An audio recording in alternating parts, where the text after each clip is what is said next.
Dalam episode hari ini, kita akan membahas salah satu diktator paling brutal sepanjang masa, Saddam Hussein, dan misi tahun 2003 yang bertujuan menangkapnya setelah bertahun-tahun melakukan kejahatan perang dan menghindari keadilan. Operasi Red Dawn mengambil nama dari film aksi tahun 1984 yang dibintangi oleh mendiang legenda Hollywood Patrick Swayze. Itu adalah misi rahasia yang direncanakan dengan baik dengan satu tujuan utama, yaitu menangkap Saddam Hussein hidup-hidup. Sejarah menunjukkan bahwa misi ini merupakan keberhasilan besar dan mengakibatkan Hussein dinyatakan bersalah atas berbagai kejahatan perang, serta dijatuhi hukuman mati dengan cara digantung. Video eksekusinya yang viral sejak itu telah memunculkan spekulasi dan bahkan teori konspirasi tentang keasliannya, serta dampak yang terjadi di Timur Tengah setelahnya.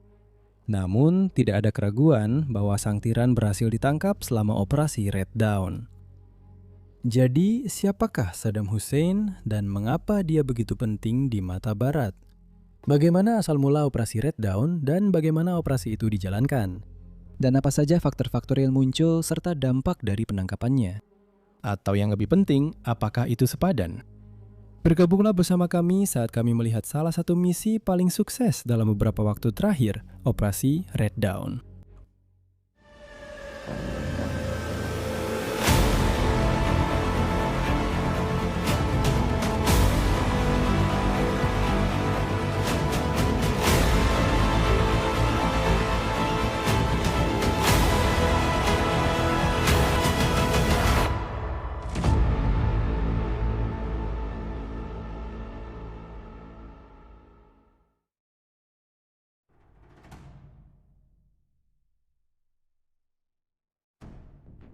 Saddam Hussein lahir pada 28 April 1937 di Al-Auja, sebuah desa kecil sekitar 13 km di selatan Tikrit di tepi barat Sungai Tigris. Setelah tumbuh besar di wilayah tersebut dan sangat terlibat dalam politik, Saddam Hussein mampu menegaskan pengaruhnya dan mengambil alih kendali pemerintahan setelah Presiden Ahmed Hassan Bakir mengundurkan diri pada tahun 1979. Masa pemerintahannya yang penuh gejolak, kekerasan, dan despotik berlangsung dari tahun 1979 hingga penangkapannya pada tahun 2003. Metode tiraninya yang sering dipadukan dengan kekerasan, agresi, dan penindasan menyebabkan banyak perang yang mahal dan tidak berhasil melawan negara-negara tetangga Irak.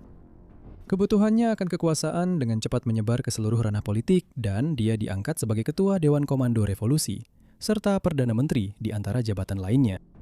Dia membentuk organisasi polisi rahasia khusus, memastikan bahwa posisinya tidak pernah ditentang. Lembaga tersebut kemudian menekan dan menghapus semua bentuk permusuhan atau perlawanan terhadap dirinya, serta menyebarkan propaganda yang mengangkat status dan karakternya. Tujuan akhir Saddam adalah menggantikan negara tetangga Mesir sebagai panutan dunia Arab dan memegang otoritas penuh atas Teluk Persia. Ia mencoba melakukan hal ini dengan menginvasi ladang minyak di Iran pada bulan September 1980. Namun, upaya tersebut berakhir cukup tiba-tiba dan dianggap sebagai kegagalan. Akibatnya, Saddam terpaksa mengurangi rencana pembangunan ekonomi yang telah disusunnya karena biaya yang terbuang sia-sia di Iran.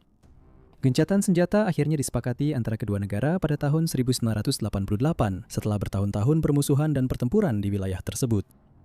Namun, hal ini tidak menghentikan sang diktator untuk terus membangun angkatan bersenjatanya di dalam Irak. Pada bulan Agustus 1990, tentara Irak menyerbu negara tetangga, Kuwait.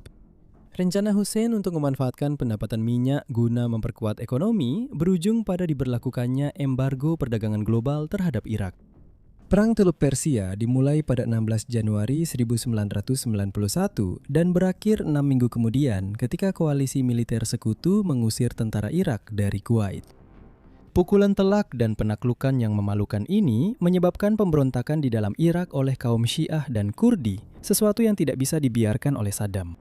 Oleh karena itu, hal ini memaksanya untuk menumpas pemberontakan mereka dengan cara apapun yang diperlukan. Dilaporkan bahwa ribuan pria, wanita, dan anak-anak melarikan diri dari wilayah tersebut menuju pusat pengungsian, sementara yang lain ditangkap, disiksa, atau dibunuh karena ketidakpatuhan mereka. Salah satu faktor utama dari perjanjian gencatan senjata dengan PBB adalah bahwa Irak di bawah Hussein tidak boleh membangun atau memiliki senjata biologis, kimia, atau nuklir apapun. Namun, ego Saddam tidak mau tunduk pada tuntutan dan kesepakatan yang tercantum dalam kontrak. sehingga ia menolak untuk bekerja sama dengan para inspektur senjata dari organisasi tersebut. Serangan udara selama 4 hari oleh Amerika Serikat dan Inggris pada akhir tahun 1998 yang dinamakan Operasi Desert Fox dilakukan sebagai upaya untuk memaksa Saddam agar menyerah. Kedua negara barat tersebut secara terbuka mengumumkan bahwa mereka berencana untuk menggulingkan Saddam dari kekuasaan. Di tengah ancaman terhadap rezimnya, Saddam sedang bersiap untuk menyerahkan kekuasaan kepada salah satu putranya, Uday atau Qusay, yang pada akhirnya akan menggantikannya dalam jabatan tersebut. Mirip dengan Adolf Hitler dan Joseph Stalin, Saddam Hussein dipandang oleh banyak orang sebagai pemimpin yang kuat di negerinya sendiri, meskipun ia brutal dan mengabaikan penderitaan yang dialami rakyatnya. Propaganda dan retorika anti-barat, serta cengkeraman tiraninya atas negara, membuat warga sipil terpaksa mendukungnya, atau jika tidak, konsekuensinya akan sangat buruk. Lalu datanglah kengerian tragedi 11 September, sebuah hari yang akan dikenang sebagai hari yang kelam. Setelah serangan teroris terhadap gedung World Trade Center, Saddam Hussein dan Irak menjadi tersangka utama dalam penjualan senjata biologis dan kimia kepada kelompok teroris. Pejabat pemerintah di Amerika Serikat menyatakan bahwa senjata semacam itu sedang dibuat, disimpan, dan dijual di wilayah tersebut, serta menekankan perlunya melakukan proses perlucutan senjata. Meskipun Saddam mengizinkan para inspektur senjata PBB untuk melakukan pemeriksaan di Irak pada November 2002, pada akhirnya ia justru menghalangi upaya mereka di setiap kesempatan, sehingga menyebabkan berakhirnya upaya diplomasi dengan Inggris Raya dan Amerika Serikat. Ketegangan telah memuncak sehingga pada 17 Maret 2003, Presiden Amerika Serikat George W. Bush menuntut agar Saddam Hussein mengundurkan diri dari jabatannya dan meninggalkan negara itu dalam waktu 48 jam. Hal ini kemudian akan memungkinkan para agen untuk mencari senjata pemusnah massal. Jika tidak, hal itu akan berisiko memicu perang besar-besaran. Seperti yang banyak orang perkirakan, sang diktator menolak, sehingga Amerika Serikat bersama sekutunya, terutama Inggris Raya di bawah pemerintahan Tony Blair, menyerang wilayah tersebut pada 20 Maret 2003. Perang Irak dimulai dengan pesawat-pesawat Amerika Serikat membombardir kompleks bunker yang diduga menjadi tempat Saddam Hussein menjalankan urusan dan merencanakan serangan balasan. Meskipun serangan tersebut tidak membunuh Saddam Hussein, kepercayaan rakyat Irak terhadap kepemimpinannya telah menurun secara signifikan. Mereka yang diperintahkan untuk berperang demi Saddam segera menyadari bahwa itu adalah pertempuran yang sia-sia.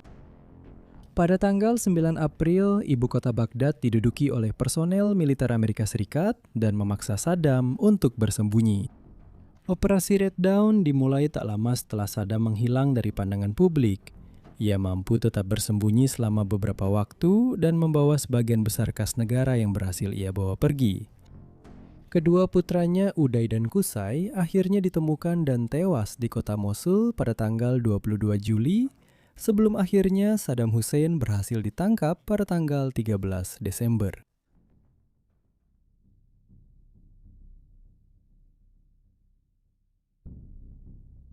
Semua ini dimulai dengan operasi pembebasan Irak yang dimulai pada bulan Maret 2003. Militer dan Badan Intelijen AS mulai melakukan operasi untuk mencari dan menginterogasi anggota berpangkat tinggi dari rezim Saddam Hussein. Rencananya adalah menahan individu-individu bernilai tinggi ini atau HVI di dalam tahanan di mana mereka akan diproses secara hukum di kemudian hari.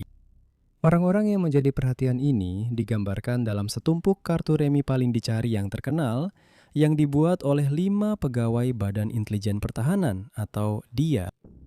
Dalam persiapan untuk memburu Saddam Hussein, badan tersebut meyakini bahwa para HPI pada akhirnya akan mengungkapkan keberadaan sang diktator setelah diinterogasi secara intensif.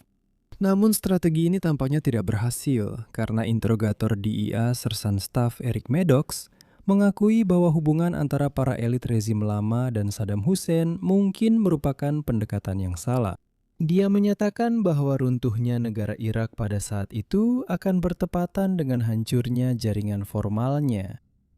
Perwira intelijen strategis Angkatan Darat AS Reka Tom Pike dan Nick Long, serta perwira akuisisi Angkatan Udara Perry Alexander menyatakan dalam artikel mereka tahun 2015 memahami negara, ide baru untuk menganalisis negara asing bahwa, kutip, mirip dengan ekosistem dengan tumbuhan dan satwa liarnya yang membentuk jaringan hubungan yang kompleks, manusia adalah perwujudan dari saling ketergantungan mereka.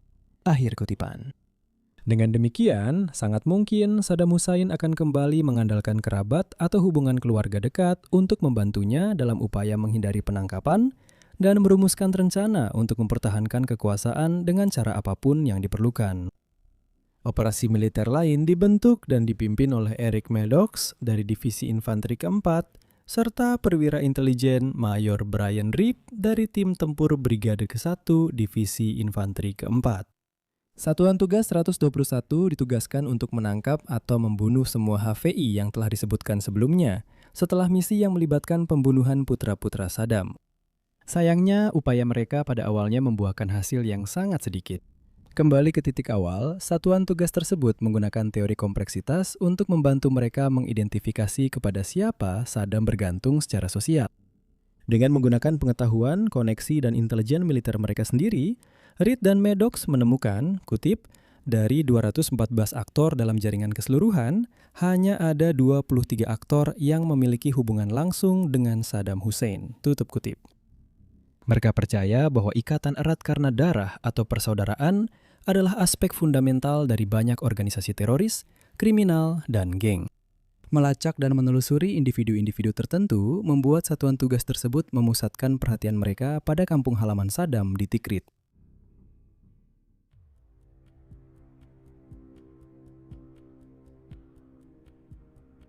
Pada 11 Oktober 2003, Reed dan Maddox memulai langkah berikutnya dan memusatkan perhatian mereka pada saudara-saudara Al-Muslid, anggota lingkaran dalam pengawal Hussein yang memiliki hubungan erat dengan keluarga Hussein secara keseluruhan.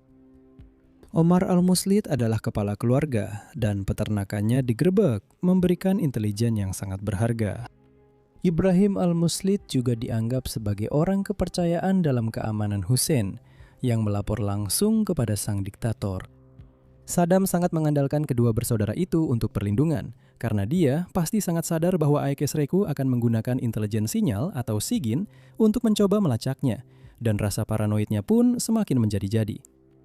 Setelah menemukan Omar Al-Muslid, interogasi dan penggerebekan memberikan bantuan kepada tim untuk mendapatkan informasi tentang saudaranya, Ibrahim. Dia kemudian ditangkap dan diinterogasi, dan akhirnya mengungkapkan bahwa Hussein bersembunyi di sebuah pertanian di Ad-Dawa, selatan Tikrit. Dan pada tanggal 13 Desember 2003, Operasi Red Dawn dijalankan. Meskipun telah dilakukan berbagai upaya sebelumnya untuk menemukan Saddam dan anak buahnya, belum lagi berjam-jam analisis, pengumpulan bukti, dan interogasi. Anggota Tim Tempur Brigade Ketiga, Divisi Infanteri Keempat, dan Satuan Tugas Operasi Khusus 121 berhasil melaksanakan rencana tersebut. Operasi Red Dawn melibatkan sekitar 600 personel dari Komunitas Operasi Khusus, Divisi Infanteri Keempat, dan rekan-rekan Irak yang memasuki wilayah Tikrit. Dan khususnya Al-Dawa yang terletak 15 km di selatan kota. Setibanya di sana, mereka membersihkan dua sasaran yang dijuluki Wolverine 1 dan 2, tetapi tidak berhasil menemukan Hussein. Seperti yang disebutkan sebelumnya, operasi itu sendiri dinamai dari film aksi tahun 1984 yang dibintangi oleh Patrick Swayze. Dan nama lokasi Wolverine 1 dan Wolverine 2 juga merupakan referensi kepada kelompok pemberontak Amerika yang muncul dalam film tersebut. Setelah menyusuri jalan-jalan Tikrit, personel militer mulai mewawancarai penduduk setempat dan membahas kondisi yang kini telah biasa mereka hadapi, dengan harapan mendapatkan informasi penting. Dilaporkan bahwa sebuah lokasi mencurigakan telah diidentifikasi dan digeledah di dekat salah satu unit. Di dalam area ini ditemukan sebuah kompleks yang disamarkan di dalam sebuah bangunan yang lebih besar. Pada pukul 18.00 dan dalam kegelapan, pasukan dari Divisi Infanteri Keempat Amerika Serikat telah menempati tempat pelindungan kecil, yang juga berisi gubuk lumpur dan bangunan beratap miring dari logam. Saat menggeledah kompleks tersebut, pasukan menemukan sebuah lubang persembunyian yang disebut Spider Hole, yang disamarkan dengan batu bata dan tanah serta ditutupi dengan polistirena dan karpet. Bagian tersembunyi ini adalah lubang sedalam 6 hingga 8 kaki dan kebetulan menjadi tempat persembunyian sang diktator sendiri, Saddam Hussein.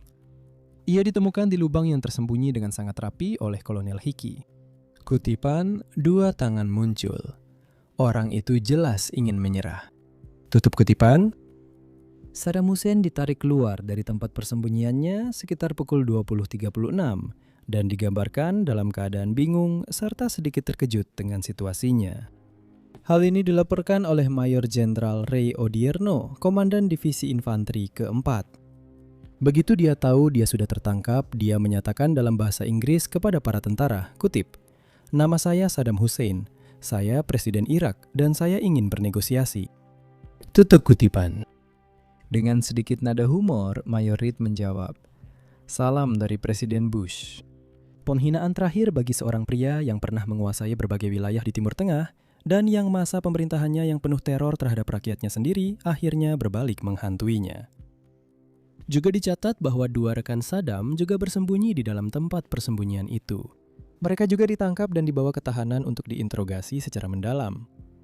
Ruang itu sendiri jelas bukan tempat tinggal dengan kondisi yang baik. Seperti yang disebutkan, lubang akses sedalam 68 kaki itu hanya cukup untuk satu orang berbaring rata di tanah dan dilengkapi dengan ventilasi udara serta kipas penyedot sendiri. Setelah pemeriksaan lebih lanjut terhadap barak tersembunyi itu, Mayor Jenderal Odierno mencatat bahwa pos di lahan pertanian di sebelahnya terdiri dari dua ruangan yang sangat kecil dan sebuah gubuk dari tanah liat. Dia melanjutkan untuk menggambarkan kualitas, standar, dan tata letak tempat tinggal tersebut, mencatat bahwa salah satunya adalah kamar tidur yang penuh dengan pakaian, termasuk kaos dan kaos kaki baru, serta dapur yang sangat sederhana dengan air mengalir. Tujuan dari unit-unit yang bersebelahan itu sudah jelas. Saddam Hussein harus berpindah dari bangunan pertanian ke lubang persembunyian setiap kali pasukan koalisi berada di sekitar. Mayor Jenderal Odierno juga menambahkan bahwa lubang itu sangat dekat dengan Sungai Tigris, masih terlihat dari istana milik orang yang kini menjadi tawanan itu. Odierno menyatakan, kutipannya, "Saya pikir cukup ironis bahwa dia berada di sebuah lubang di tanah di seberang sungai dari istana-istana megah yang dia bangun, tempat dia merampas semua uang dari rakyat Irak." Akhir kutipan. Menariknya, terungkap bahwa area yang berisi tempat persembunyian rahasia itu sebelumnya telah digeledah oleh pasukan Amerika Serikat saat pencarian awal mereka terhadap Saddam. Namun, jelas terlihat bahwa Hussein menggunakan sumber daya dan penjaga yang terbatas untuk mengawasi setiap ancaman atau penangkap yang mungkin datang, karena dia tidak berada di sana pada saat itu atau telah menghilang dalam waktu singkat. Seorang juri bicara mengatakan kemungkinan besar dia hanya berada di sana dalam waktu singkat ketika informasi penting itu datang dari anggota keluarga yang dibawa untuk diinterogasi. Mayor Odierno menyatakan bahwa tidak ada ponsel, pager, atau perangkat telekomunikasi yang ditemukan di lokasi tersebut. Hal ini menunjukkan bahwa Saddam Hussein lebih berperan sebagai pemberi dukungan moral dan tidak lagi bekerja sama dengan kelompok perlawanan Irak. Pada saat penangkapannya, Komandan Militer Senior Amerika Serikat di Irak, Letnan Jenderal Ricardo Sanchez, mengonfirmasi bahwa Saddam secara mengejutkan banyak bicara dan kooperatif, serta tidak menunjukkan tanda-tanda cedera. Ia dinilai dalam kondisi kesehatan yang cukup baik meskipun usianya dan kondisi hidupnya belakangan ini. Mantan diktator tersebut dibawa pergi dan kemudian dipindahkan ke lokasi aman yang dirahasiakan dengan menggunakan MH6 Little Bird. Lokasi tersebut kemudian diketahui sebagai lokasi dukungan misi di Tikrit, tempat ia akan diidentifikasi secara resmi. Dia kemudian dibawa dengan helikopter MH60K Black Hawk oleh satuan SOAR ke 160 dari Tikrit ke Baghdad, dan kemudian ditahan di Bandara Internasional Baghdad. Bersama dengan sebuah Glock dan AK-47 ditemukan $750.000 Amerika dalam bentuk uang kertas Amerika yang diambil dari lubang persembunyian itu. Tidak butuh waktu lama sebelum kabar itu mulai menyebar. Komunikasi awal yang diterima melalui radio militer merangkum keberhasilan misi ini hanya dengan satu kata, jackpot. Selama proses identifikasi resmi, tanya jawab, dan diskusi umum antara pasukan Amerika Serikat dan Saddam sendiri, dia tampak sangat santai dan bahkan kadang-kadang bersikap humoris. Setelah tiba di kompleks, beberapa pasukan mengisahkan perjalanan mereka dan menggambarkan sikap mantan tiran itu sebagai sosok yang anehnya banyak bicara atau bahkan menawan. Bagaimanapun juga, Amerika Serikat telah mendapatkan orang yang mereka cari. Dan akhirnya, proses tersebut diselesaikan oleh seorang ahli bedah yang terkejut dengan perilaku dan sikap tenangnya. Seperti yang dia katakan kepada dokter, kutip, Saya ingin menjadi dokter ketika saya masih kecil, tapi politik terlalu menguasai hati saya. Tutup kutip. Keduanya melanjutkan percakapan mereka selama lebih dari 6 jam yang menunjukkan betapa memikat dan karismatiknya pemimpin Irak tersebut dan kemungkinan besar bagaimana dia bisa naik ke puncak dan menjadi salah satu pria paling berkuasa di Timur Tengah, bahkan di dunia. Dalam hari-hari dan minggu-minggu setelah perburuan dan penangkapan Saddam Hussein, wilayah operasi Divisi Infanteri keempat di Tigris mengalami masa tenang yang nyata untuk pertama kalinya, dengan serangan IED berkurang hingga 39%. Semua tampak berjalan baik, dan karena itu operasi Red Dawn dianggap sebagai keberhasilan besar.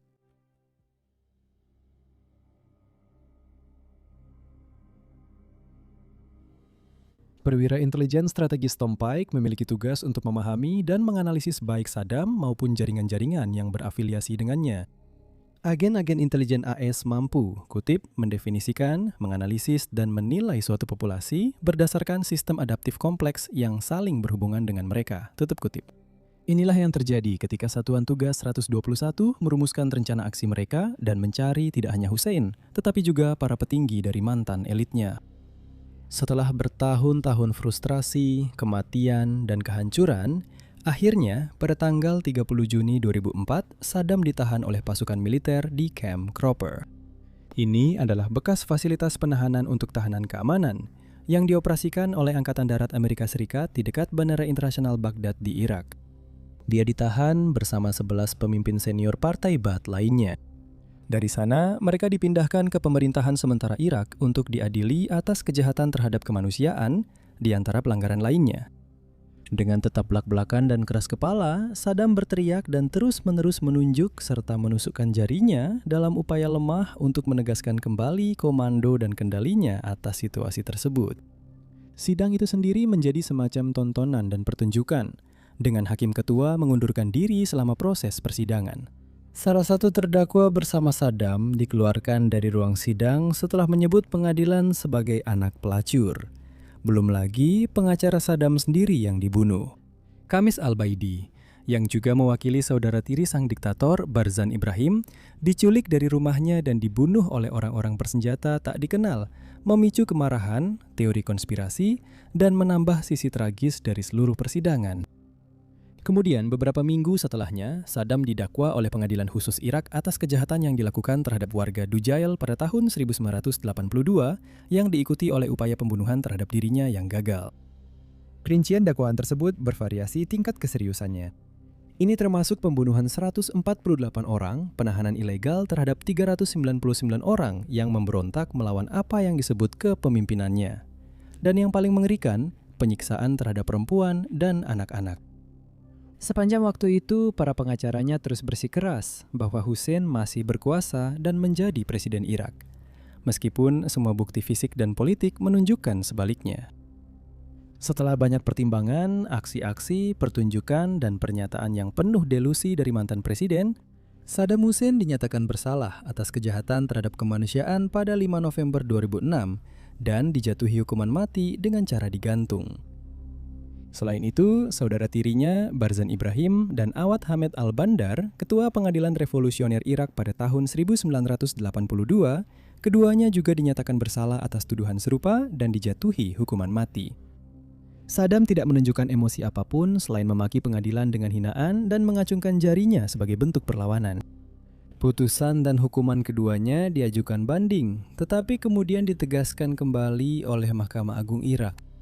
Keadilan dan bisa dibilang dengan lebih tenang akhirnya ditegakkan untuk Saddam Hussein yang dieksekusi pada hari pertama Idul Adha tanggal 30 Desember 2006. Percaya atau tidak, bahkan di akhir hayatnya, ego mantan pemimpin itu tidak juga berkurang. Dia secara resmi meminta untuk dieksekusi dengan regu tembak, yang menurutnya adalah metode yang paling tepat karena perannya sebagai panglima tertinggi militer Irak. Permintaan itu akhirnya ditolak dan dia digantung di Camp Justice, sebuah pangkalan tentara Irak di distrik Kadimiyah, Baghdad.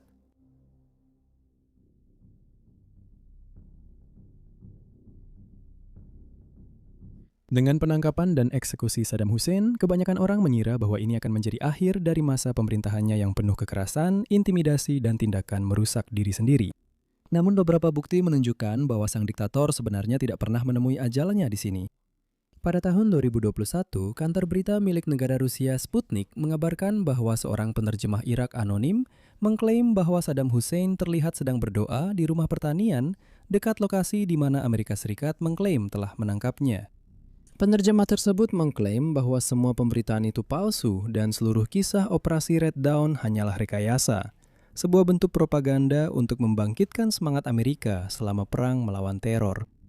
Berita-berita seperti itu, atau mungkin lebih tepat disebut teori konspirasi, telah bermunculan selama bertahun-tahun.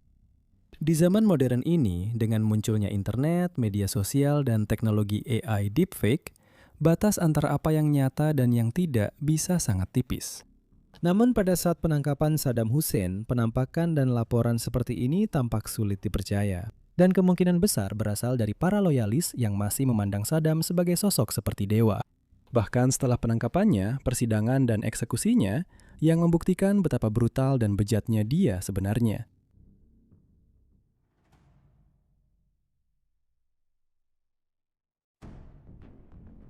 Kejatuhan Saddam Hussein bukanlah akhir dari cerita.